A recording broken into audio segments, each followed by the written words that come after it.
Hey everybody, Austin here from sunny southern Arizona with our March 2009 Worship Catalyst update, and I'm so excited to be able to tell you how you are making a difference through your gifts, through your prayers. Thanks so much for being a part of Worship Catalyst. Let me tell you what's going on. It's just, we came out here a year and a half ago, and what we wanted to do was just to help churches, to equip them to be better at sharing the gospel to their communities and making a difference in the places where they are. And I've got some amazing reports for you this time. And there's a church, Epic Church, that we've been working with. A gal who was an atheist just a few months ago has now decided to give her life to Christ. The River Community Church had a girl get saved who had been down a very crazy, rocky path in her life just here recently over the last couple of weeks. The Foundry Church just last Sunday was able to baptize 7 people who have given their hearts to Christ over the last few weeks and months. East Point Church is a church that we just started to invest in over the last few weeks, and they had 3 people come to Christ in just the last couple of weeks. And then on Easter, I'm guessing that Common Ground Church, where a lot of us from who came out with Worship Catalyst are going to baptize, I'm guessing 10 to 15 people, something like that. And so it's just really cool to see the results that God is really bringing a harvest here. And thank you for being a part of that. It is your ministry that you're getting to be a part of. So. Thanks a lot. A couple more highlights, things going on. The University of Arizona, we've been, as you know, investing in that, especially a lot over the last 2 or 3 months. They had about 7 people on their music and technology team, and now it's amazing. Just over a couple of months, we've seen that grow to about 20 people that we're getting to disciple and mentor and coach and give musical training and technology training to. And so that's been really cool to see them then reach into their campus to try to share Christ's love with the people that they know in the campus. So that's been awesome to do.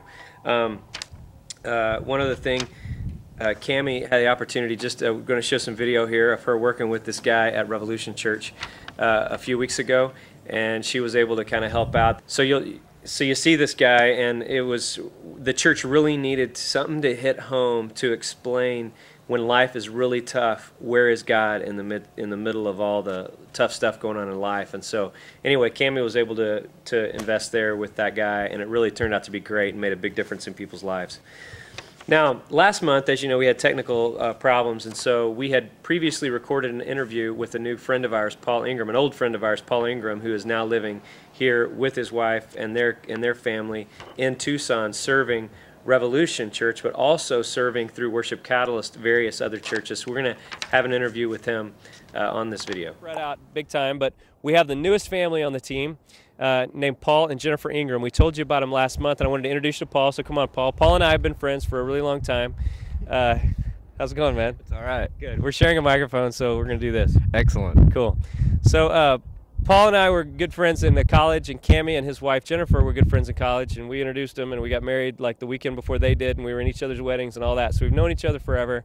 Paul is a great ministry leader and has been all along through his life. And so when Revolution Church, who we worked with all through last fall, started, when they were kind of in that point where they needed a worship leader, I called Paul, just made some introductions, and anyway, here he is. So what's going on at Revolution? Let's just start with that. You want me to hold this? Oh, whatever, it doesn't matter. All right. Things are going super. We this past couple of weeks, we actually passed our launch number, which is something I found out only 5% of church plants ever do. Really? So we feel real good about that, hitting that benchmark. Developing musicians, one thing I feel real good about also is that I haven't had to call you a bunch and bother you with our needs for musicians. We got a really good team. The commitment level's already coming up. The band's getting a lot tighter, and looking forward to introducing a new vocalist in the next couple of weeks, and using a new bass player this week. So God's just really moving great in our community.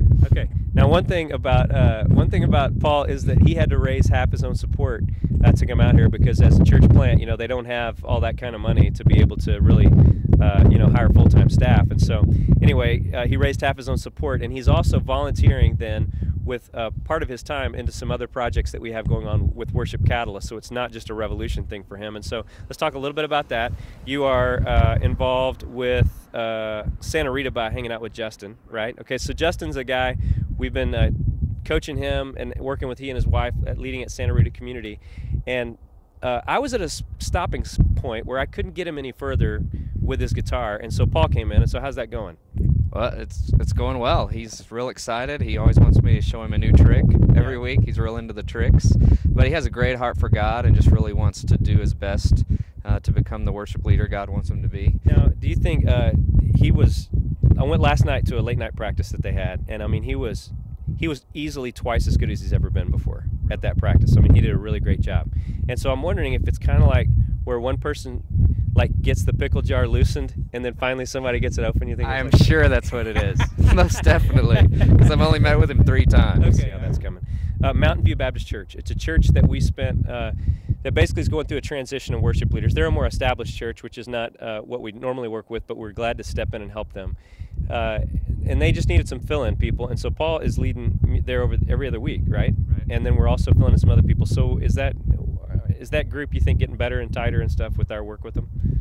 I think that, we're helping them to survive is the main thing. I mean, I'm not sure what they would have done in the interim. They're working on getting an interim in place, but just really great people, great church. They have a heart for helping church plants, so it's great to be able to kind of return the favor for a few weeks or months. I think that's about it. That's it, cool. Trying to get settled. Trying to get settled, yeah. That's a big How long deal. have you been here? Just 2 months. 2 months, awesome. Yeah, God's good. We love it here.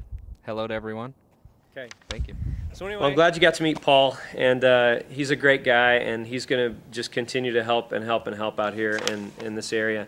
There's so many people that have come out to be a part of Worship Catalyst. Karen and Mike Michalzik, they're serving weekly in places, and Jonathan and April Drolet are investing, and now Bob and Zoanne Beck are doing it, and now we got Paul and Jennifer Ingram here, and so we're just happy to have this huge team that has come on board in Southern Arizona to serve churches. And so anyway, again, I want to say, as always, thank you. This doesn't happen without you, so thank you very much for your participation, for being obedient to Christ. Thanks. Have a good week.